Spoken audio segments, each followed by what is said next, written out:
Mad Rabbit, India's finest audio wearable brand, starting at 999. தேட்டருக்கு போனதெல்லாம் தப்பு கிடையாது, அது யாருக்கும் உரிமை தான் தேட்டருக்கு போகிறது. இதில் ஏறி சன்ரூஃபில் ஏறி கையாட்டினது தான் தப்பு. தேட்டருக்குள்ள ஒரு பரபரப்பு உருவானோன்னு மக்களை ஒருத்தர் போட்டு மிதிக்க, அதில் ரேவதின்னு ஒரு பெண் 39 வயது நியாயமாக இறந்து போயிட்டாங்க.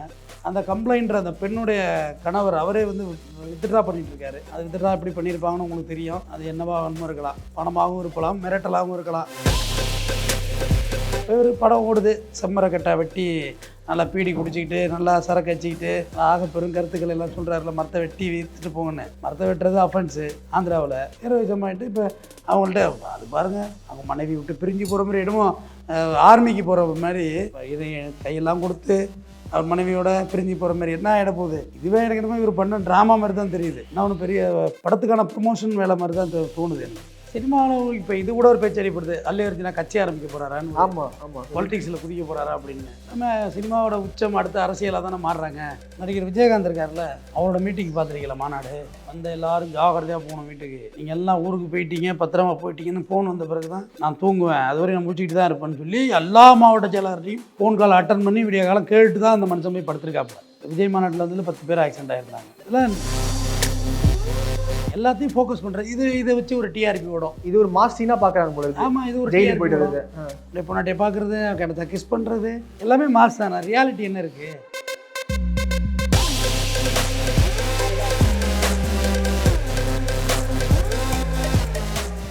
அல்லு அர்ஜுன் அவர்கள் வந்து கைதாகி சில மணி நேரங்களே வெளில வந்துட்டார். நிறைய கேசஸ் அவர் சுற்றி வந்துட்டே இருக்குது சார். பப்ளிசிட்டிக்காக இந்த விஷயங்கள் பண்ணுறாரா, அவர் என்ன தியாக தலைவரா, இவரை போய் பெரிய பெரிய நடிகர்லாம் போய் பார்த்துட்டு வராங்க. அண்ட் போகும்போதும் பின்னாடி ஒரு 10 கார் போகுது, பெரிய பொலிட்டிக்கல் லீடர் மாதிரிலாம் மாஸ்க் காமிச்சிட்டு போகிறாரு, ஆட்டிடியூடே சரியில்லையே அப்படின்னு சொல்லி நிறைய விஷயங்கள்லாம் போயிட்டுருக்கு. இதை பற்றி உங்களுக்கு கருத்து என்ன சார்? இது ஆந்திரா இண்டஸ்ட்ரியில் எல்லா படத்துலையும் வர்றது தானே. அந்த படத்தில் ஆரம்பித்து எல்லாத்துலேயும் பார்த்தீங்கன்னா பின்னாடி ஜெயன்னு வண்டி போவோம், கத்தியோட. அவங்க படம் பயங்கர லாஜிக் இல்லாமல் இருக்கும், ட்ரெயினை ஒத்தகையால் நிப்பாட்டுறது இந்த மாதிரி. இவர் அல்லு அர்ஜுனா பார்த்தீங்கன்னா தமிழில் புஷ்பா நல்லா ஓடிச்சு, வந்து தெலுங்குலேயும் ஓடிச்சு அந்த படம். இப்போ ஒரு 300 கோடி ரூபா ஸ்கேலுக்கு போயிட்டாப்புல. அதை விட்டு அவர் வளர்ச்சி அடைஞ்சிட்டாப்புல. படம் புஷ்பா 2 கூட சரியாக போகல, 3.25 மணி நேரம் போட்டு வழவன்னு இழுத்தள்ளிட்டாங்க. அதனால தான் இவர் ப்ரமோஷனுக்கு அந்த தேட்டருக்கு போனது. தேட்டருக்கு போனதெல்லாம் தப்பு கிடையாது, அது யாருக்கும் உரிமை தான் தேட்டருக்கு போகிறது. இதில் ஏறி சன்ரூஃபில் ஏறி கையாட்டினது தான் தப்பு. கையாட்டக்குள்ள ஒரு பரபரப்பு உருவானோன்னு மக்களை ஒருத்தர் போட்டு மிதிக்க, அதில் ரேவதின்னு ஒரு பெண் 39 வயது நியாயமாக இறந்து போயிட்டாங்க. அதுதான் இவர் மேலே இஷ்யூ ஆச்சு. அது ஒரு 2 நாள் கழித்து தான் எஃப்ஐஆர் போடுறாங்க. எஃப்ஐஆர் போட்டு இவரை ரிமாண்ட் பண்ணுறதுக்கு போகிறாங்க, விட மாட்டாங்க. ரிமாண்ட் பண்ணுறதுக்கு பயங்கர கலாட்டா பண்ணுறாங்க, ஆர்ப்பாட்டம் பண்ணுறாங்க, கைது பண்ணக்கூடாது அப்படின்னு சொல்லி பெரிய லெவலில் இஷ்யூ ஆகுது. அதுக்குள்ளே இவங்க சுப்ரீம் கோர்ட் வரையும் போகிறாங்க பெயில் வாங்குறதுக்கு. நேரடியாக எங்களுக்கு இதுக்கு என்ன தொடர்பு இருக்குது, என்ன சம்மந்தம் இருக்குது அப்படின்லாம் வச்சு போட்டடிச்சு ஒரு வழியாக பெயில் மேஜிஸ்ட்ரேட் கோர்ட்லேயே பெயிலை வாங்கிட்டாங்க. பெயிலை வாங்கி அந்த எப்படி சொல்கிறது, அந்த உள்ளே போகிறது வெளியே வந்துட்டாப்புல. ஓகே, ஆமாம், அல்லு அர்ஜுனா. அந்த கம்ப்ளைண்ட்ற அந்த பெண்ணுடைய கணவர் அவரே வந்து வித்ட்ரா பண்ணிகிட்டு இருக்காரு. அது வித்ட்ரா எப்படி பண்ணியிருப்பாங்கன்னு உங்களுக்கு தெரியும். அது என்னவா வன்மம் இருக்கலாம், பணமாகவும் இருக்கலாம், மிரட்டலாகவும் இருக்கலாம். அவங்க மாசாக இருக்காங்க, பெரிய ஒரு பவரில் இருக்காங்க. அவங்க கணவர்லாம் என்ன ஃபைட் பண்ண முடியும்? இவங்களை எதிர்த்தெல்லாம் ஒன்றும் பண்ண முடியாது. சந்தியா தேட்டர் அந்த உரிமையாளர் மேலேயும் வழக்கு போட்டிருக்காங்க. ப்ளஸ் அந்த பவுன்சர் பாதுகாப்பு ஏற்பாடு பண்ணவங்க வழக்கு போட்டிருக்காங்க. இப்போ இவர் அந்த இடத்துக்கு போகிறாரு அப்படிங்க உள்ள வந்து ஒரு ப்ரொடெக்ஷன் ஏற்பாடு பண்ண பிறகு தான் போகணும். வேறு ஏதாவது பப்ளிக் இவர் உயிருக்கு ஏதாவது சேதம் வந்துருச்சுன்னு வச்சுக்கோங்க, சண்டை வருது, ஏதோ ஒன்று நடந்து போகுது அப்படின்னா பெரிய இஷ்யூ ஆகிடும். அதை விட்டு அந்த இஷ்யூவுக்கு அல்லு அர்ஜுனா தான் முழு பொறுப்பு. அதுலேருந்து அவர் விளைவிக்க முடியாது. தேட்டருக்கு போனவருக்கு அவர் சொல்கிறார், 20 வருஷமாக நான் தேட்டருக்கு போயிட்டு தான் வர்றேன்னு. 20 வருஷமாக போனது முக்கியம் இல்லை. இன்றைக்கி நீங்கள் இவ்வளோ பெரிய ஸ்டார் ஆகிட்டீங்க, இவ்வளோ பெரிய செலிப்ரிட்டி, அப்போ நீங்கள் போக்குள்ளே இந்த மாதிரியான நெரிசல்கள் வரத்தான் செய்யும். சினிமா ரசிகர்கள் அப்படின்றவங்க வந்து அந்த உணர்ச்சி வசத்தில் பண்ணுறவங்க தானே. தொடர்ந்து 2 படம் இல்லைன்னா அப்புறம் யாரும் திரும்பி பார்க்க மாட்டாங்க. எவ்வளோ பெரிய ஸ்டார் வேல்யூவில் உள்ள நடிகர்கள் கண்டுக்க மாட்டாங்க. அவ்வளோதான், படம் இல்லை, முடிஞ்சுது, ஒதுக்கி போயிட்டே இருப்பாங்க, அடுத்தடுத்த ப்ரொடியூசரை பார்த்து போயிட்டே இருப்பாங்க. அந்த இது கிடைக்காது. இப்போ ஒரு படம் ஓடுது, செம்மரை கட்டை வெட்டி நல்லா பீடி குடிச்சிக்கிட்டு நல்லா சரக்கு வச்சுக்கிட்டு ஆக பெரும் கருத்துக்கள் எல்லாம் சொல்கிறாருல, மரத்தை வெட்டி விற்றுட்டு போங்கன்னு. மரத்தை வெட்டுறது அஃபென்ஸு ஆந்திராவில். செம்மரக்கட்டையை அதை லீகலாக பண்ணுற மாதிரி காமிச்சு இதில் ஏமாற்றி ஒரு நேர்மையான போலீஸ் ஆஃபீஸரே விடுவாப்புல. இதெல்லாம் வந்து அவர் ஹீரோயிசம் ஆகிட்டார். இன்றைக்கி ஹீரோயிசம் ஆகிட்டு இப்போ அவங்கள்ட்ட அது பாருங்கள், அவங்க மனைவி விட்டு பிரிஞ்சு போகிற மாதிரி இடமோ ஆர்மிக்கு போகிற மாதிரி இப்போ கையெல்லாம் கொடுத்து அவர் மனைவியோட பிரிஞ்சு போகிற மாதிரி என்ன ஆகிட போகுது. இதுவே எனக்கு என்னமோ இவர் பண்ண ட்ராமா மாதிரி தான் தெரியுது. என்ன ஒன்று பெரிய படத்துக்கான ப்ரொமோஷன் வேலை மாதிரி தான் தோணுது எனக்கு. இன்னமும் படத்தை ஐப் ஏற்றலாம் பேசலாம் ஆமாம் அப்படின்றதுக்காக. நமக்கு தமிழ்நாட்டிலே தெரியும் சில நடிகர்கள் படம் ரிலீஸ் ஆகிறதுக்கு முன்னாடி ரசிகர்களை பார்த்து ஃபோட்டோ எடுக்கிறது, ப்ளஸ் ஏதாவது அரசியலுக்கு வர்றேன், அங்கே வர்றேன், இங்கே வர்றேன்னு கதை விடுவாங்க. அப்புறம் மறுபடியும் படம் முடிஞ்சோன்னு போய் உள்ள போய் படுத்துடுறது. பார்த்துட்டு தானே இருக்கோம். நம்ம இன்றைக்கி நேரத்துக்கு இந்த இண்டஸ்ட்ரியை பார்த்துட்ருக்கோம். அது மாதிரியான ப்ரமோஷன் வேலைகளாக கூட இருக்கலாம்னு தான் நான் நினச்சேன். ஆனாலும் ஒரு உயிர் பாதிக்கப்பட்டிருக்கு, உயிர் போயிருக்கு. அந்த உயிருக்கு என்ன மதிப்பு இங்கே இருக்குது? படத்தை பார்க்குறது தப்பு கிடையாது. எல்லோரும் படம் பார்க்குறது விருப்பம் தான்.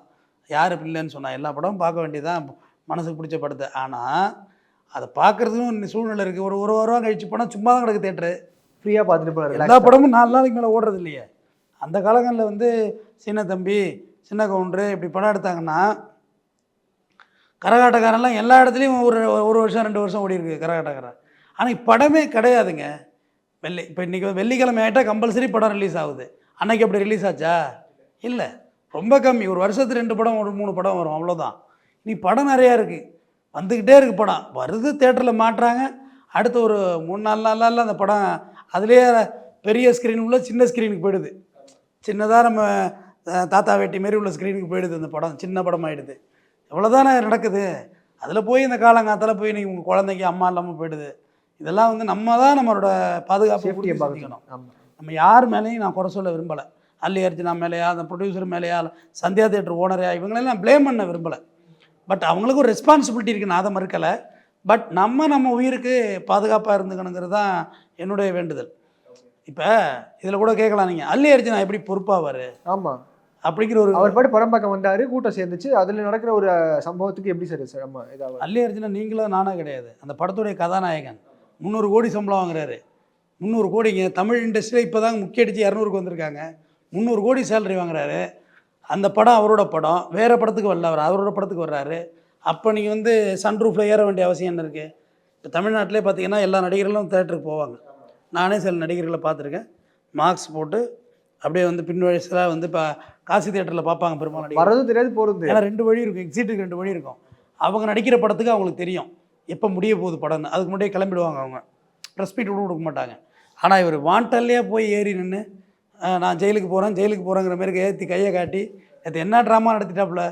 வடிவேல் சார் ஏறுவார்ல, நான் ஜெயிலுக்கு போகிறேன் அந்த மாதிரி பண்ணி ஒரு ட்ராமா பண்ணின்னு இந்தியாவே ஒரு பெரிய பேசு பொருளாக நேற்று மாற்றி பெயிலு வாங்கி. இப்போ இது வந்து மக்களுக்கு வந்து சட்டத்தின் மீது இருக்க நம்பிக்கை எப்படி இருக்குன்னு நினச்சி பாருங்கள். இப்போ அல்லி அர்ஜுனா வந்து உடனே ரிலீஸ் ஆகி வெளில வர முடிஞ்சுது. ஆனால் நம்ம ஒரு சாதாரணப்பட்டவங்க அதனால் முடியுதா? அப்போ உங்களுக்கு அந்தளவுக்கு பணம் பேசுது, உங்களுக்கு செலிபிரிட்டி பேசுது, கவர்மெண்ட் பேசுது, பவர் பேசுது, எல்லாம் பேசுது, A to Z பேசுது. வெளில வந்துட்டார். ஒரு கலைஞனாக பார்க்குற மனநிலை நம்மள்கிட்ட இல்லை. அவனை வந்து ரசிகனாக பார்க்குறோம், தலைவனாக பார்க்குறோம், கலைஞனை தலைவனாக பார்க்குறோம். தலைவா நீ தான் எல்லாம் அப்படின்றாங்க. இந்த நாள் ஒரு நடிகரோட பிறந்தநாள் தமிழ்நாட்டில், இன்னமும் அந்த கேட்டு வாசலில் நிற்கிறாங்களே. அவர் வந்து ஒரு 2 நிமிஷம் கூட நிற்கலை. சரி, வந்தவங்க எல்லோரும் ஒரு சாப்பாடு இந்தாங்கப்பா, போய் அந்த ஹோட்டலில் சாப்பிட்டு போங்க, ஆளுக்கு ஒரு டோக்கன், சாப்பாடு டோக்கன். எதுவும் இல்லை. அவங்க மேலே தப்பு இல்லை, அது அவங்களோட வேல்யூவேஷன். அது நம்ம போய் நிற்கிறது தான் தப்பு. நம்ம எதுக்காண்டி போய் நிற்கணும்? அங்கே பார்த்தா பனையூரில் கேட்டு வாசலில் ஒரு குடும்பம் நின்று அழுவுது, அது நியூஸில் வருது. இதெல்லாம் எதை நோக்கி அந்த கலாச்சாரம் மூவ் ஆகுது சொல்லுங்கள்? இப்போ அல்லி அர்ஜுனா பார்க்க போனாங்க, இங்கே ஒரு பையன் இறந்து போனாப்புல. இதெல்லாம் என்ன? ஒரு பையன் பேட்டி கொடுக்குறான், நான் எங்கள் அம்மாவுக்கு ஆப்ரேஷனுக்கு வச்சு இந்த காசை எடுத்தாந்து நான் அண்ணனுக்கு பேனர் வச்சுருக்கேன் அப்படின்னு சொல்லி பெருமையாக பேசுகிற மாதிரி அது ஒரு பேசிகிட்டு இருக்காங்க சார். அது மாதிரி வந்து இது மட்டும் இல்லை, கிரிக்கெட் பின்னாடி போகிறதுமே நான் அப்படி தான் நினப்பேன். கிரிக்கெட்டு வந்து கேமு, அப்புறம் கேம்பிளிங்காக மாறிச்சு. அதில் ஏகப்பட்ட சூதாட்டம் போட்டு அடித்து நம்ம ஒரு விஷயத்தையும் பார்த்தோம். கிரிக்கெட் பின்னாடி போனாங்க. இப்போ கிரிக்கெட் பின்னாடி போகிறத விட சினிமா பின்னாடி போகிறது அதிகமாயிட்டு. குடிக்கிறவங்க முன்னாடி போகிறத விட நடிக்கிறவங்க முன்னாடி போகிறது அதிகமாகிட்டு. குடிக்கிறது வந்து உங்களோட இண்டிவிஜுவல் பிரச்சனை, அது உங்களை பாதிக்கும், உங்கள் குடும்பத்தை பாதிக்கும். பட் சினிமா தேட்டரில் வெடிக்கிறது யாரோட பிரச்சனை? அது ஃபயர் ஆச்சுன்னா என்ன ஆகுது சொல்லுங்கள்? தேட்டர் பிடிச்சிருது, நெருப்பு பிடிச்சிருது. தேட்டர் நிர்வாகம் அன்றைக்கி கண்ட்ரோலே பண்ண முடிய மாட்டேது. இவங்களை போலீஸு தவிச்சு தான் நிற்கிறாங்க. கோயம்பேடு போலீஸு என்ன பண்ணுறது? எப்படி கண்ட்ரோல் பண்ணுறது? உங்களை ரசிகர் ரத்தத்தில் கையெழுத்து போடுறது, அடேயப்பா. என்னைக்காவது அந்த ரசிகர்கள், அந்த நடிகர்கள் இந்த மாதிரிலாம் பண்ணாதீங்கப்பா. அந்த கோயம்பேடு ரோஹிணி தேட்டரை பார்த்தீங்கன்னா அந்த அந்த கட் அவுட் வந்து மேலே இருக்கும், பின்னாடியால் ஏறி அந்த இடத்துக்கு வரணும். ஷீட்டு போட்டிருக்கோம், சைடில் வந்து வாட்டருக்குள்ள சன்சைடுன்னு சொல்லுவாங்க, வாட்டர் அதுக்கு உள்ளது. அது பகலாக ஷீட்டு தானே தேட்டரு. அதில் வந்து நிற்பாங்க. ரிஸ்க்கான ஃபேக்டர். மிஸ் ஆனால் என்ன ஆகுறது? அது நீ ஒரு பெயிண்ட் அடிக்க போகிற, ஒரு கொத்தனார் வேலைக்கு போகிற, ஒரு சைட் என்ஜினியர் விழுந்துட்டா அது லாஜிக். வருமானத்துக்கு போனோம், இது என்ன அது, எவ்வளோ செலவு, அதுக்கு பால் எடுத்து ஊற்றுறது யாருமே சொல்கிறது கிடையாது. என் பதாய்க்கு பால் ஊற்றாதீங்க, நீங்கள் எதுவுமே பண்ணாதீங்கன்னு அஜித் சொன்னாருன்னு சொன்னாங்க. யாரும் கடவுளேன்னு சொன்னப்போ கடவுள்லாம் சொல்லாதீங்கன்னு. அது கூட ஒரு ப்ரமோஷனாக தான் நான் பார்க்குறேன். நெகட்டிவாக அவர் வந்து அப்போ ஆமாம், அது கூட ஒரு ப்ரமோஷன் தான். எந்த ஃபங்க்ஷனும் கலந்துக்க மாட்டேன் அப்படின்னு சொல்கிறது. நம்ம கவுண்டமணி சத்யராஜெல்லாம் ஆரம்பத்துலேயே சொல்லியிருக்காங்க. படத்தை படமாக பாடுற போட வேலையை பார்த்துட்டு ஏன்டா எங்கே முன்னாடி திருறேன்னு. இது எம்ஆர் ராதா சொல்லியிருக்காரு ஆரம்பத்துலேயே. எம்ஆர் ராதா இது ரொம்ப அழகாக சொல்லியிருக்காரு. இது மாவீரன் பழனிபாவை சொல்லியிருக்காரு. வரலாற்று கதைகளை படிங்கடா, வீர கதைகளை படிங்கடா, சீலக்கழிஞ்சி தெரிஞ்சவளோன்னு போய் அவள் பின்னாடி போவாதீங்கடா. நேற்று பாருங்கள், கீர்த்தி சுரேஷுக்கு திருமணமா அப்படின்னு போய் இப்போ பார்த்துட்டு மொய் வச்சுட்டு தான் வாயேன். அவங்க கல்யாணம் ஆர்வமாக இருக்காங்க எல்லாரும் தெரிஞ்சுக்கணும். இங்கே ஒருத்தவங்க கல்யாண கேசட்டை விற்றுட்டு அது ஒரு கோர்ட்டு கேஸ் நடந்துக்கிட்டு இருக்கு. நயன்தாரா விக்னேஷ்வன் சொல்கிறேன். கல்யாண கேசட்டை விற்று அது தனுஷ் வழக்கு போட்டு அது ஒரு பக்கம் இழுத்துட்டு நிற்கிது. இவங்க கீர்த்தி சுரேஷ் கல்யாணம் பண்ணிட்டு போயிட்டாங்க. இதெல்லாம் என்ன கலாச்சாரம்னே தெரியலையே. அவங்க கல்யாணம் பண்ணால் கல்யாணம் பண்ணிட்டு போகிறாங்களே, அவங்க எப்படி நம்ம குடும்ப உறுப்பினரான்னு கேட்குறேன். ஓகே. அண்ட் இன்னொன்று, அவரோட ஃபேமிலி மெம்பர்ஸ் வந்து டெபுட்டி சிஎம் வேறு. ஸோ அதனால் ஈஸியாக வந்துட்டாரா சார்? பவன் கல்யாண் வேறு இருக்காப்புல, அதனால். அதாவது அது வேறு மாதிரி வேறு சொன்னாங்க. என்னமோ சிஎம்மை போய் பார்க்கல, அதனால் வந்து அவங்க ரிவெஞ்ச் எடுத்துட்டாங்க அப்படின்ற மாதிரி கூட சொன்னாங்க. ஓகே. அவங்க ஃபேமிலி எல்லாருமே வெல் டுடான ஃபேமிலி தானேங்க. பவன் கல்யாண் இருக்கிறாரு, அவங்களால எதுவும் பண்ண முடியும், பண்ணிட்டாங்க, அவ்வளோதான். ஒரு வழக்காக்கி இதாக்கி ட்ராமா ஆக்கில முன்னாடியே ட்ராமாவை ஃபிக்ஸ் பண்ணாங்களே என்னமோ, இந்த மாதிரி ஆனாக்க இந்த மாதிரி பண்ணிக்கலாம் அப்படின்னு சொல்லி கூட நடந்திருக்கலாம். ஏதோ ஒரு வழியாக பெயிலில் வந்துட்டாங்க. அதர் ஆங்கிளில் சொல்கிறாங்க ஒய்எஸ்ஆர் கூட சப்போர்ட் பண்ணி அவருக்கு கூட நின்றனால தான் இப்போ இன்டெரக்டாக பவன் கல்யாண் செய்கிறாரு அப்படின்லாம் போடுறாங்க சார். அப்படியா? அப்படி வரும் இல்லை, அரசியல் ஸ்டாண்டு வேறு, சினிமா ஸ்டாண்டு வேறு. பட் சினிமாவில் இப்போ இது கூட ஒரு பேச்சு அடிப்படுது, அல்லு அர்ஜுனா கட்சி ஆரம்பிக்க போகிறாரான்னு. ஆமாம் ஆமாம், பொலிட்டிக்ஸில் குதிக்க போகிறாரா அப்படின்னு. எல்லாமே சினிமாவோட உச்சம் அடுத்த அரசியலாக தானே மாறுறாங்க. அது ஆர் சுந்தரராஜன் கூட சொன்னார். எல்லோரும் ஒருத்தவங்க ஒருத்தரில் முதலமைச்சரானாங்க, ஆனால் அவங்க யாரும் அடுத்தது முதலமைச்சர் ஆகணும்னு யாரும் நினைக்கல. ஆனால் சினிமா நடிகர் முதலமைச்சர் ஆகினாக்க உடனே எம்ஜிஆர் முதலமைச்சர் ஆனார், உடனே எல்லோரும் முதலமைச்சர் ஆகணும்னு நினைக்கிறாங்க அப்படின்னு சொல்லி. உண்மை தானே, எல்லாருக்கும் அந்த அரசியல் ட்ரீம் அதில் வந்துடுது, வந்து செய்கிறாங்க. நம்ம மேலே தப்புங்க, நம்ம யாரங்க குறை சொல்கிறது? நம்ம அவங்கள வெறும் நடிகர்களாக கலைஞர்களாக பார்க்குறது இல்லை, அவங்க நம்மளுடைய குடும்ப உறுப்பினர் போல் பார்க்குறாங்க. ரஜினிகாந்துக்கு உடம்பு சரியில்லை, அமெரிக்கா போகிறார் வைத்தியத்துக்கு, இங்கே உட்காந்து அழுகுறானே ஒன்று, மண்சோறு சாப்பிட்றானே, தலைவா எழுந்து வா தலைவா, மண்சோறு சாப்பிட்றானே. அவர் எந்த இடத்துலையும் யாரை பின்னாடி அவர் போகல. படத்தை பார்த்தியா ரசியாக போயிட்டே இரு, அதுக்கு மேலே என்ன இருக்குது? இங்கே ரஜினி மாரி இன்றைக்கி எவ்வளோ பேர் இருக்காங்க தெரியுமா? அந்த முடியெல்லாம் இது பண்ணி அதே உடம்பு ஸ்டைல் பண்ணி எவ்வளோ பேர் இருக்காங்க. வெறும் சினிமாவை பார்க்கணும், இந்த ரசிகர் மன்றம் வைக்கிறது அதெல்லாம் தேவையில்லாத விஷயம் தானே. சொல்லுங்கள், இருக்கிற கட்சிக்கே கொடி கம்பம் பத்தலை, இதில் இது வேறையா கொடி கம்பத்துக்கு இடம் இல்லாமல் போயிட போகுது. ஓகே. அந்த ரசிகர்கள் வந்து எப்படி சார் ஒரு எப்படி அளவுக்கு அறிந்த பாசமும் இந்த மோகம் இருக்காங்க, நடிகர் மேலே இருக்க மோகம். ஏன்னா இப்போ மாநாடுலையும் பார்த்துருப்பீங்க, தாவேகா மாநாடு போகிற வழியில் வந்துட்டு 2 பசங்க இதாகினாங்க, 10 பசங்க. ஸோ அதே மாதிரி இது மாதிரி போகிற இடங்கள் எல்லாமே இந்த மாதிரி பசங்க வந்து அவங்களுடைய உயிருக்கு வந்து எந்த ஒரு கேரும் இல்லாமல் அவங்க பாட்டு போயிட்டு. அதாவது நடிகர் விஜயகாந்த் இருக்கார்ல, அவரோட மீட்டிங் பார்த்துருக்கீங்களா மாநாடு? அவர் சொல்லுவார், வந்த எல்லாரும் ஜாகிரதையாக போகணும் வீட்டுக்கு, நீங்கள் எல்லாம் ஊருக்கு போயிட்டீங்க பத்திரமா போயிட்டீங்கன்னு ஃபோன் வந்த பிறகு தான் நான் தூங்குவேன், அதுவரை நான் முடிச்சுக்கிட்டு தான் இருப்பேன்னு சொல்லி எல்லா மாவட்ட செயலாளரையும் ஃபோன் கால் அட்டன் பண்ணி விடிய காலம் கேட்டு தான் அந்த மனுஷன் போய் படுத்துருக்காப்புல. காலையில் 10 மணி வரைக்கும் முழிச்சிருந்து ஃபோன்லாம் அட்டன் பண்ணி எல்லாம் போயிட்டாங்கன்னு கேட்டு போய் படுத்துருக்காரு. அதுமாரி இங்கே எத்தனை பேர் செய்கிறாங்க சொல்லுங்கள்? இப்போ விஜய் மாநாட்டில் வந்து 10 பேர் ஆக்சிடெண்ட் ஆகிருந்தாங்க. இதெல்லாம் ஆக்சிடெண்ட் ஹேப்பன், நான் அதுக்கு ஒன்றும் திட்டமிட்டுலாம் சொல்லலை. நம்ம ஒரு இடத்துக்கு போகிறோம்னா எல்லா பொறுப்பையும் எடுத்துக்கணும். ஆனால் இவங்க அந்த தங்களை நம்பி வர்றவங்கள நல்வழிப்படுத்தணுங்கிறது தான் என்னோடய கருத்து. உங்கள்கிட்ட ஆகப்பெரும் மீடியா இருக்குது, ஊடகம் இருக்குது, உங்கள்கிட்ட பெரிய சப்போர்ட்டிவான விஷயம் இருக்குது, நீங்கள் சொன்னால் கேட்பாங்க. ஒன்றும் இல்லை, ஏதாவது ஒரு நடிகர் யார் படித்து முதல் 10 ரேங்க் வர்றீங்களோ அவங்க எல்லாரும் என் கூட ஒரு வேளை டின்னர் சாப்பிட்லாம், இல்லை ஒரு வேளை டிஃபன் சாப்பிட்லாம், இல்லை உங்களோட சேர்ந்து நான் ஒரு செல்ஃபி எடுத்துக்குவேன் அப்படின்னு சொன்னால் 4 பேர் படிப்பாங்கல்ல. சொல்லுங்கள், அந்தமாரி யாராவது சொல்லி கொடுக்குறாங்களா? இல்லையே. எல்லாம் ஒருத்தர் பார்த்து வீணாக போனது தான் மிச்சமாக இருக்குது. ஒரு நடிகரை பார்த்து, ஒரு பழைய நடிகரை பார்த்து நிறைய பேர் குடிக்காரன் ஆனாங்க. காதல் தோல்வினா குடிக்கணும், இதெல்லாம் யார் கற்றுக் கொடுத்தது? இந்த எத்திக்கலாம் படங்கள் மூலிமா படங்கள் தாங்க சொல்லிக் கொடுக்குது. லவ் ஃபெயிலியர் ஆகிட்டு தம் அடிக்கணும், இதெல்லாம் யார் சொல்லிக் கொடுத்தது? தவறான புரிதல். இதெல்லாம் நம்மளோட கனெக்ட் ஆகுது. சினிமாங்கிறது நம்மளோட வேணா கேட்கலாம் நீங்கள், அது படம் தானே, இவங்க முட்டாள்தனமாக போனதுக்கு யார் என்ன பண்ணுறது? நோ, அது ஒரு இம்பேக்ட், அது பெரிய அது என் லைஃப்பில் இன்ஃப்ளூயன்ஸ் ஆகுது அது பார்க்க. நண்பனை மூலம் இன்ஃப்ளூயன்ஸ் பண்ணும். அது மாஸ் மீடியா. அது இப்போ நிறைய குடும்பங்களில் வந்து இப்போ நிறைய பிரச்சனைகள் வர்றது முக்கியமான காரணம் டிவியில் ஒரு சீரியல். நான் பகிரங்கமாக சொல்கிறேன், எந்நேரம் இந்த குடும்பத்தை கெடுக்கிறது, அதை கெடுக்கிறது, இது பண்ணுறது, இதை பண்ணுறது, அதை பண்ணுறதுன்னு உங்களை மென்டல் கரப்ட் பண்ணுறது. அது உங்களை வந்து நம்ம ஃபிசிக்கலி ஹெல்த்தாக இருக்கிறது முக்கியம் இல்லை, மென்டலி நீங்கள் ஹெல்த்தாக இருக்கணும். நமக்கு இது நல்லது, இது கெட்டது, இது நம்மளை இவங்க இன்ஃப்ளூயன்ஸ் பண்ணுறாங்க, இவங்க நம்மளை டாமினேட் பண்ணுறாங்கன்னு மென்டல் ஹெல்த்து புரிய வைக்கணும். பட் அது புரியலையே. அப்போலேருந்து பாருங்கள், யார் சிவாஜி எம்ஜிஆர்னாங்க, அப்புறம் அப்படியே பார்த்தாக்கா இங்கே ரஜினி கமல், இப்போ விஜய் அஜித்தா, அப்படியே சிவகார்த்திகேயன் சிம்புன்னு இப்படியே பின்னாடியே போக வேண்டியதானா? எத்தனை ஜெனரேஷனுக்கு அது மாதிரி போயிட்டுருக்குது. இதை வடக்க இதோட மோசம். அமிதாப் பச்சனுக்கு பெரிய மாநாடு நடந்துச்சு, அவர் குடியரசுத் தலைவருக்கெல்லாம் அவரை ரெக்கமெண்ட் பண்ணாங்க அமிதாப் பச்சனை. இப்போ இவங்க எல்லாமே இந்த சமுதாயத்துக்கு என்ன செய்கிறாங்க அதை சொல்லுங்க முதல்ல. விஜயகாந்த் சார் சொல்கிறேன்னா, ஆரம்பத்தில் இருந்தே சோறு போட்டே மனுஷன், வேறு எதுவும் செய்யலை. அவர் சோறு போட்டான், சாப்பிட்றான், எல்லாம் சாப்பிடு, நிம்மதியாக சாப்பிடு, பெரிய விஷயம். அப்போ அந்த பசியோட தாக்கம் அவருக்கு தெரிஞ்சிருக்கு. அவரே சொல்கிறாரு, நான் ஜூனியர் ஆர்டிஸ்டாக இருக்க உள்ள சாப்பாட்டில் கை வைக்க போவேன், ஹீரோ வந்துட்டார் அப்படின்னு சொல்லுவாங்க, சாப்பிட கூட விட மாட்டாங்க அப்படின்னு அவர் பதிவு பண்ணார்.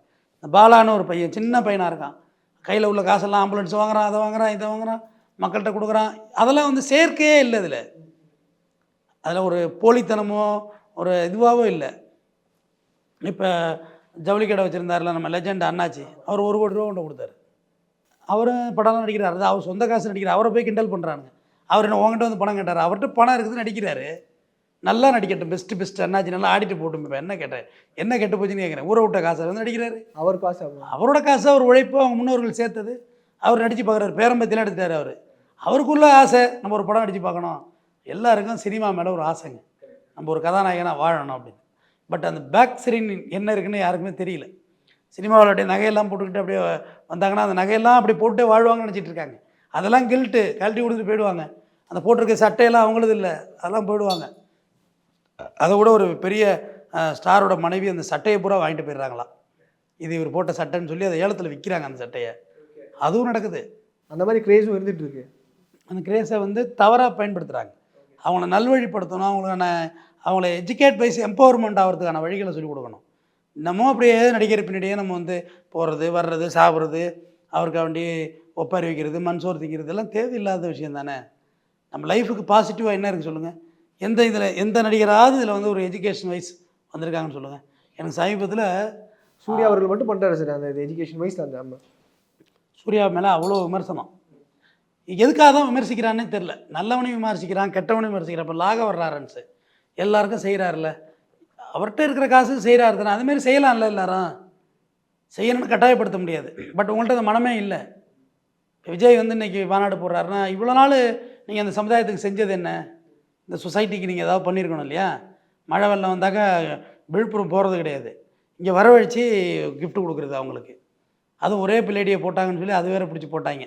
இந்த பாருங்கள், இவங்க ஒரே 2.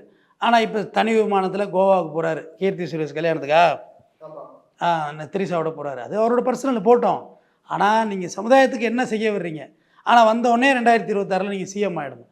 இது என்னங்க சிஎம் சீட்டுனா நாங்கள் மியூசிக்கல் சேராங்க, யார் வருமோ வந்து உட்கார்றதுக்கு? அதுக்கெல்லாம் பெரிய கான்ட்ரிபியூஷன் வேணும். அவங்கவுங்க 70 வருஷம் 80 வருஷம் அரசியல் நடத்திவிட்டு கட்சி நடத்திவிட்டு உட்காந்துருக்காங்க. இங்கே ஒரே நாளில் வந்து நான் அதை ஒழிப்பேன் இதை ஒழிப்பேன்ட்டு நீங்கள் அவ்வளோதான் போயாச்சு. சரி, இது ஒரு பக்கம் இருக்கும்போது வந்து இப்போ புஷ்பா அவங்க வந்து இந்த படம் பார்க்க வந்த அந்த ரேவதி அவங்க தான் மறைந்தாங்க. ஸோ அவருக்கு வந்து அல்லு அர்ஜுன் வந்து 25 lakhs நான் வந்து கொடுக்குறேன் அவங்க ஃபேமிலிக்கு அப்படின்னு ஒரு காம்பன்சேஷன் ஒரு அமௌண்ட் சொன்னார் சார். அப்படி அமௌண்ட் கொடுத்து அதுக்கு செட்டில் பண்ணிட்டா போதுமா சார்? ஒரு வாழ்க்கை ஒரு லைஃபுக்கான ஒரு வேல்யூவே அவ்வளோதான் அப்படின்ற மாதிரி அவர் சொல்லிட்டு பணமாவது கொடுத்தாரு. அஜித் அதையும் கொடுக்கல, இல்லை பணமாவது கொடுத்தாரு. சரி, தற்கொலையாக செத்துட்டாங்க, இருந்தாங்க பணத்தையாவது ஒரு குடும்பமாவது 25 லட்சம்லாம் அவங்களுக்கு ஒரு காசாங்க, 300 கோடி ரூபா சம்பளங்க. 25 லட்சங்கிற சும்மா கொசுரு. ஒரு டிஸ்ட்ரிபியூட்டர் சொன்னால் கொடுக்க போகிறாங்க, 20 கோடி கொடுனா கொடுக்க போகிறாங்க. பணம் கொடுத்தது நான் சந்தோஷம், நான் அதெல்லாம் நெகட்டிவாக நான் பேசலை. அது ஒரு இறந்துட்டாங்க, 25 கம்மி தான். அந்த பிள்ளையெல்லாம் இருக்கு, ஒரு 50 லட்சமாக கொடுத்து விடுங்களேன். அண்ட் ஃபேமிலியோட இதுக்கும் நான் கூட நிற்பேன், சப்போர்ட் நிற்பேன், என்னெல்லாம் பார்த்துக்கிறேன் அப்படின்ற மாதிரி அள்ளி விடுறது தான், வாய்க்கு வந்தது சொல்கிறது தான். அதுக்கப்புறம் அவங்களுக்கு கான்டாக்ட் பண்ண. ஆமாம், நீங்கள் ஒரு 50 லட்சமாக கொடுத்து விடுங்க, இல்லை 1 கோடி ரூபா கொடுத்து விடுங்க, வச்சுக்கிட்டோம், என்ன ஆகிட போகுது? அதெல்லாம் நம்ம வரவேற்கிறோம். நம்ம வந்து என்ன தான் ஒரு இறப்பு நடந்த பிறகு இறப்புக்கான சொல்யூஷனையும் நம்ம தேடணும். சரி தப்புங்கிறது ஒரு பக்கம் இருக்கட்டும், நியாயம்னு ஒரு பக்கம் பேசணும். அல்லி அர்ஜுனா பண்ணது சரி தப்புங்கிற ஒரு கான்செப்டை தள்ளிட்டு, ஆக்ஸ்பெக்டை தள்ளிட்டு, நியாயம் என்ன? நியாயம் பணம் கொடுத்து சந்தோஷம். அதெல்லாம் நம்ம வரவேற்கிறோம். நம்ம மறுத்து பேசல. சார் இப்போ அவர் அரெஸ்ட் ஆகி போறாரு, அவங்க ஃபேமிலிக்குலாம் வந்து ஏதோ வெக்கேஷன் போகிற மாதிரிலாம் வந்து கட்டி பிடிச்சிட்டு அவங்க ஃபேமிலியோட மொத்தமாக போகிறது ஒரு சோகமே இல்லையே சார். நம்மளால ஒரு ஃபேமிலி பாதிக்கப்பட்டிருக்காங்க, சரி அவங்களுக்கு ஒரு ஆறுதல் சொல்கிறேன், நம்ம அந்த கேமராலே வீடியோ எடுக்கிறாங்க, நம்ம அதுக்காச்சும் கொஞ்சம் சோகத்தை கட்டணும் அப்படிலாம் இல்லாமல் ஆட்டிடியூடும் இருக்காரு. ரிப்போர்ட்டர்ஸ் கேள்வி கேட்கறதுக்கே வந்து ஒரு தெனாவட்டு இருக்குது அப்படின்ற மாதிரி ஒரு டாக்ஸ் இருக்குது சார். அவங்க நடிகர்கள் தானேங்க. அவங்க வந்து கருமாதி கொண்டாடுறதே விழாவாக்கி அதை ஒரு காசாக்கி பார்த்துருவாங்க. விஷுவலை காசாக்குறது தானே அவங்களோட வேலை. ரியாலிட்டி என்ன இருக்குது அதில்? டைவர்ஸ் ஆகிறது ஒரு பிரிகிறது ஒரு நிகழ்ச்சி, சேர்றது ஒரு நிகழ்ச்சி, எல்லா நிகழ்ச்சி தான். அவங்கள பொறுத்தவரை நிகழ்ச்சி நீரல்கள் தான். வாழ்க்கையோட ரியாலிட்டி ஒன்றுமே கிடையாது. எல்லாத்தையும் ஃபோக்கஸ் பண்ணுறது இதை வச்சு ஒரு டிஆர்பி ஓடும். இது ஒரு மாஸ் சீனாக பார்க்குறாங்க போல இருக்கு. ஆமாம், இது ஒரு ஜெயிலுக்கு போயிட்டு வருது, அப்படியே பொண்ணாட்டியை பார்க்குறது, கிணத்த கிஸ் பண்ணுறது, எல்லாமே மாஸ் தானே. ரியாலிட்டி என்ன இருக்குது சினிமாவில் இருக்க மாதிரி? சினிமாவில் என்ன இருக்குது சொல்லுங்கள்? ஒன்றும் இல்லையே. ஆமாம், ரோஜா பூ வச்சே காலத்தை ஓட்டுறாங்க. காதலுக்கான பூ ரோஜா பூன்னு வாசிக்காது அந்த பூ. மல்லிகைப்பூ கூட மணக்கும். மல்லிகைப்பூனா ஒரு பந்தலாக கொடுத்து லவ் யூ சொல்லலாம்ல. ரோஜா பூ வச்சே காலம் ஓடுது. எல்லாமே நான் ஆக்டிங் தானேங்க. எதுலங்க நிஜம் என்னங்க இருக்குது? ஒரு விஷயமும் நான் பார்த்துட்டேன். சமீபத்தில் ஒரு திரைப்பட நடிகருடைய மரணத்துக்கு போயிருந்தேன். நான் போய்ட்டு கிட்ட மாலை போட்டு வந்துட்டேன். அங்கே வந்த எல்லாருமே அப்படி நாங்கள் ஒன்றா இருந்தோம், இப்படி இருந்தோம், அங்கே அப்படி சாப்பாடு கொடுத்தாரு, இதைத்தான் பேசுகிறேன். இறந்த பிறகு இதைத்தான் பேசிகிட்டு இருக்காங்க. சாப்பிட வச்சார், எங்களை இதை பண்ணார், அதை பண்ணார், இப்படியா பேசிகிட்டு இருக்காங்க. ஏங்க அது இருந்துட்டு போட்டுங்க, குடும்பம் சிரமப்படுதுங்க, அதுக்கு ஏதாவது ஒரு ஃபண்டு கொடுங்குங்க, பணம் கொடுங்குங்க. அதை விட்டுட்டு ஏங்க அதை பேசிகிட்டு இருக்கீங்கன்னா அவ்வளோதான். தட்டான எல்லா காரம் எஸ்கேப்பு. அப்படி தான் இருக்குது உங்களுடைய வாழ்க்கை முறை. சினிமாவுக்கு வந்து கனவு கண்டு இங்கே லட்சம் பேர் காணாமல் போயிருக்காங்க. ஒரு ரஜினியை தான் உங்களுக்கு தெரியும். கண்டக்டராக இருந்தால் எல்லோரும் ரஜினி ஆகலை, சரிங்களா? ஒரு எம்ஜிஆர் தான் தெரியும், எல்லோரும் எம்ஜிஆர் ஆகலை. ஒரு சிவாஜி கணேசன் தெரியும், 1000 பேர் காணாமல் போயிருக்காங்க. அவங்கள விட பல மடங்கு திறமை இருந்தும் வாழ்க்கையில் படத்தில் ஸ்டெயின் பண்ண முடியல. போய் பாருங்கள், விஜயகாந்துக்கு 150வது படம் மாநகர காவல் பயங்கரமாக ஒன்றுச்சு. ஆனந்தராஜெல்லாம் வில்லனாக இருப்பார். இன்றைக்கி பார்த்தாலும் நல்லாயிருக்கும் படம். அதான் முக்கியம். காலத்தை கடந்து ஒரு படம் நிற்கணும். அந்த இயக்குனர் ஏவிஎம் வாசலில் சாப்பாட்டுக்கு வெள்ளம் செத்து போனாரா இல்லையா? சொல்லுங்கள். சின்னத்தம்பியில் 3 அண்ணன்கள் வருவாங்கள்ல, குஷ்போக்கு தாங்கி தாங்கி தாங்கி தாங்கி நடப்பாங்கல்ல, அதில் இந்த கடைசி அண்ணன் தாடியாக இருக்கவர். நான் சேலம் சட்டக்கல்லூரி படித்தேன். சேலம் பேருந்து நிலையத்தில் சும்மா விரவெடுப்பு சமைச்சு சாப்பிட்டுட்டு வறுமையிலே அந்த பஸ் ஸ்டாண்ட்லேயே செத்து கிடந்தார். அவர் அடுக்கிக்கிட்டே போனான். எவ்வளோ பேர் சினிமா. சந்திரபாபு கடைசியாக அவருடைய வாழ்க்கை என்ன? சந்திரபாபுனா இந்த சந்திரபாபு இல்லை, பாட்டு பாடவா நடிகர் சந்திரபாபு. நீங்கள் முதலமைச்சராக இருந்துட்டாங்க. அவர் கடைசியாக எப்படி இறந்தார்? இவங்களோட லாஸ்ட் மினிட்லாம் எப்படி போகுது, அவங்க பணம்லாம் எங்கே போகுது, எப்படி காலியாக வரும்? காரணம் அவங்க ரியாலிட்டியாக வாழ முடியாது. ஸ்டார் ஹோட்டல்ஸில் சாப்பிட்ணும், பப்ளிக்கில் வர முடியாது, நிறைய ரெஸ்ட்ரிக்ஷன்ஸ் இருக்கு. ஆமாம், அந்த ப்ரோட்டோக்கால் படியே அவங்க வாழக்குள்ளே நிறையா பணத்தை லாஸ் பண்ணிடுறாங்க. குறைவான பேர் தாங்க இங்கே பணம் சம்பாதி சேர்த்து வச்சுருக்காங்க. நிறைய பேர் லாஸ் தான். சசிகுமாரை கேட்டால் நான் அவ்வளோ கடலில் இருக்கேன், யாருமே இல்லை, என் அத்தை பையன் அசோக்குமார் வேறு செத்து போயிட்டார், என் அத்தை பையன் வேறு தற்கொலை பண்ணிக்கிட்டான், நான் என்னத்தை வச்சுருக்கேங்கிறாரு. ஒருத்தரையும் கேட்டால், ஜெயம் ரவியை கேட்டால் நீங்கள் ஒரு பேட்டி கொடுக்குறாரு, காசு இல்லை, கை கால் நல்லா தானே இருக்குங்கிறாரு. ஒருத்தரையும் பார்க்குறேன், அமீரை பார்க்குறேன், அவர் ஒரு வறுமை கதை சொல்கிறாரு. இப்போ எங்கே தான் போகுது இந்த காசெல்லாம்? எங்கெங்கே போகுது? சம்பாதிக்கிற காசு எங்கே போகுது? எல்லாருமே சிரமத்தில் இருக்காங்க. சினிமாவோட நிஜம் அதுதான். ஆனால் இது தெரியாமல் மக்கள் வந்து அவங்க கரெக்ட். இந்த பாயிண்ட்டுக்கான இவ்வளோ நேரம் பேசி இது பேசினேன். முதல்ல கேட்டிருந்தாலும் முடிச்சிருக்கலாம். சினிமாவில் நான் ராஜாவாக நடிக்கிறேன்னா நான் ராஜா இல்லை, புரியுது, நிஜத்தில் வேஷம் அது. நான் சினிமாவில் வந்து காரை வச்சு பிரேக் அடித்து வீலிங் பண்ணுறேன் அப்படின்னு ரியாலிட்டியில் பண்ணால் ஓன் டயர் தான் தேயும். அதெல்லாம் ஷூட்டிங்க்கு எடுத்துகிட்டு வர வண்டி அப்படியே ஏரில் பறக்குது, சும்மா அப்படியே பறக்கும். அரி படத்தில் பார்த்தீங்கன்னா பனைமரத்தோடு பிடிக்கிட்டு மேலே போவோம். ரியாலிட்டியில் பண்ணால் என்ன ஆகும்? கிட்டத்தட்ட வண்டிக்கு 5 லட்ச ரூபா செலவாயிடும். நம்ம செலவு பண்ணக்குள்ள தானே தெரியும். இவங்க சினிமா பார்க்குறது, வீலிங் பண்ணுறது எல்லாமே அதிநவீன டெக்னாலஜி வச்சு பண்ணுறாங்க. ஒரு வீலிங் பண்ணுறது எத்தனை ரோப் போட்டு தூக்குவாங்க தெரியுங்களா? ஷூட்டிங்கை போய் பாருங்கள், வெறுத்துரும். சினிமா மேலே ஒருத்தன் பைத்தியமாக இருக்கான்னா ஒரு ஷூட்டிங் கொண்டு வச்சு இந்த படத்தை ஃபுல்லாக ஷூட்டிங் வாட்ச் பண்ணுறதா வேலைன்னா போதும், 2 நாள் தாங்க அது உடையாந்துருவான். அந்த ஆசையை போயிடும் போது. கதாநாயகி இப்படியே வந்து முத்தம் கொடுக்குறாங்க. இது ஒரு காட்சி, நீ பார்க்கக்குள்ளே அப்படியே உனக்கு ஒரு ஃபேண்டஸியாக நல்லாயிருக்கும். அந்த ஷாட் எத்தனை நாள் எடுக்கிறாங்க தெரியுமா? மேக்கிங்கே டைம் எடுக்கும். மேக்கிங்கே டைம். அதுக்கு பிறகு கிரைண்டிங் பண்ணி அதை பண்ணி இதை பண்ணி லிப்ஸ்டிக் போகாமல் முத்தம் கொடுக்கணும். லிப்ஸ்டிக்கை தொடச்சிட்டு வந்தால் அப்புறம் கதாநாயகன் வாயை போட்டு துடைக்கணும். என்ன சொல்கிறீங்க? அது மேக்கிங்கிறது வேறு. ஆனால் நான் என்ன சொல்கிறேன், ஒரு அல்லு அர்ஜுனாக நீங்கள் பார்த்தீங்க, இதுக்கு பின்னாடி ஒரு 5000 பேர் ஒர்க் பண்ணியிருப்பாங்க அந்த படத்துக்கு. எல்லாரும் சேர்ந்து தான் அந்த படம் வெற்றி ஆகுது. ஆனால் ஒருத்தருக்கு தான் புகழ் வருது. பின்னாடி இருந்த யாருக்குமே புகழ் வரலையே. நம்மளை அழகாக படம் பிடிக்கிறார் இந்த கேமராமேன், அவர் மூஞ்சி தெரியுது அதில், இந்த லைட்டெல்லாம் வச்சு நம்மளை ஒரு மாதிரி கலராக அழகாக காட்டுறாங்கல்ல, அவங்க மூஞ்சி தெரியுதா? இதுக்கு மேலே எத்தனை பேருக்கா தெரியாது. இதுக்கு இந்த ப்ரோக்ராம் ப்ரொடியூஸ் பண்ணவங்க மூஞ்சி இதில் தெரியுதா? ப்ரொடியூசர் மூஞ்சி தெரியுதா? இல்லை, தெரியாது. அவங்களாம் திரைக்கு பின்னாடியே அவங்க காலம் முடிஞ்சிடும். ஆனால் வெளியில் வந்து பேசுகிறவங்க தான் மாசு, அவங்க தான் கதாநாயகன் அப்படின்ற ஒரு பின்பம் வந்துடும். அது இப்போ சினிமா நடிகர் எல்லாம் பயங்கர தத்துவார்த்தமாக பேச ஆரம்பிச்சிட்டாங்க. பிளாட்டோ, சாக்ரட்டிஸ் மாதிரி ஒரே தத்துவம் தான் பேசிட்டு போய் கோர்ட்டில் கேஸை போடுறது, அந்த நடிகை பணம் தரணும் எனக்குங்கிறது. இவ்வளோ தத்துவம் பேசுனீங்கடா, விட்டுட்டு தான் போய் என் பணத்தை. பணத்தில் கட்டாக இருப்பாங்க. பணம் பணம் பணம் பணம், மணி மணி மணி மணி மணி, அவங்களுக்குள்ளே இருக்க எண்ணங்கள். நீங்கள் அவங்கள சினிமாவில் பார்க்குற மாதிரியோ ஸ்டேஜில் பேசுகிற மாதிரியோ ரியல் லைஃப்பில் இருக்காது, நேரில் இருக்க மாட்டாங்க, வேறு மாதிரி இருப்பாங்க. நம்மளெல்லாம் பார்த்தா அவங்களுக்கு வந்து ரொம்ப ஒரு கேவலமான மூன்றாம் தரமான மக்களாக தெரியும். இதை விட நான் எப்படி தான் சொல்கிறதுன்னு தெரில, போய் பார்க்க சொல்லுங்கள். நம்ம ஒரு பிரபல நடிகர் அதோட பவுன்சரை வச்சு ஒரு பேட்டி எடுத்தாங்க உங்களை மாதிரி. ஆமாம் ஆமாம். அப்போ அவர் சொன்னார், நம்ம மாஸ்க் காட்டுறேன்னு சொல்லிட்டு, மாஸ்க் காட்டுறேன் பாரு இப்போ என்ன நடக்குது அப்படின்னு சொல்லிட்டு நேராக கையாட்டிட்டு வந்து வண்டியில் ஏறிட்டு, பத்தியா நாய் கூட்டம் எப்படி கத்துறானுங்க பத்தியா அப்படின்னு. அப்போ எவ்வளோ வன்மம் இருக்கும் உங்கள் மனசுக்குள்ளே சொல்லுங்கள். மழை வெள்ளம் வருது, போய் யாராவது ஒரு ரூபா பணம் கொடுக்குறீங்களா? இல்லை. ஆனால் முதலமைச்சர் ஆகணுங்கிற எண்ணம் மட்டும் உங்களுக்குள்ள உருவாகுது. இது எப்படி? வேட்டியை மடித்து கட்டிட்டு போய் நில்லுங்க மழையில், மக்களை சந்திங்க, மக்கள் உங்களை ஏற்றுப்பாங்க. யார் வேணால் இங்கே அரசியலுக்கு வரலாம், யார் வேணால் இங்கே முதலமைச்சர் ஆகலாம், ஜனநாயக நாடு, இன்னாரும் வரக்கூடாது வரலாம்லாம் இங்கே சொல்கிறதுக்கு யாருக்கும் உரிமை இல்லை. ஆனால் நீங்கள் மக்களுக்கு நல்லது செய்கிற ஒரு மனநிலையை பக்குவப்படுத்தியங்க, வளர்த்துக்கிடுங்க. ரசிகர்கள் உங்கள் மேலே ரொம்ப அன்பு வச்சுருக்காங்க, அது அன்காம்ப்ரமைஸ்டு அன்பு. ஒரு நாக்குட்டி தன்னோட எஜமான் மேலே வச்சுருக்க மாதிரி, அந்த நாக்குட்டிக்கு ஒரு கம்பால் அடித்தாலும் வாழை ஆட்டிக்கிட்டே வரும். எய்தவேல் அம்பிருக்க வால் குழைக்குமாம் நாய், திருவள்ளுவன். நீ வளர்த்தவன் அம்பு எடுத்து நாயோட வயிற்றில் குத்துனாலும் எய்தவேல் அம்பு இருக்க வால் குழைக்கும் நாய், வாழை ஆட்டிக்கிட்டு நிற்குமா. என்னடா என்ன போய் குத்திவிட்ட, நான் உன்னை நம்பி தானடா இருக்கேன்னு பார்க்கும் மேலே மேலே நாய். நான் வள்ளுவன் தான் இதில் ஆகப்பெரிய உதாரணத்தை சொல்லி முடிக்கிறேன். நன்றி. நன்றி sir. Mad Rabbit, India's finest audio wearable brand, starting at 999.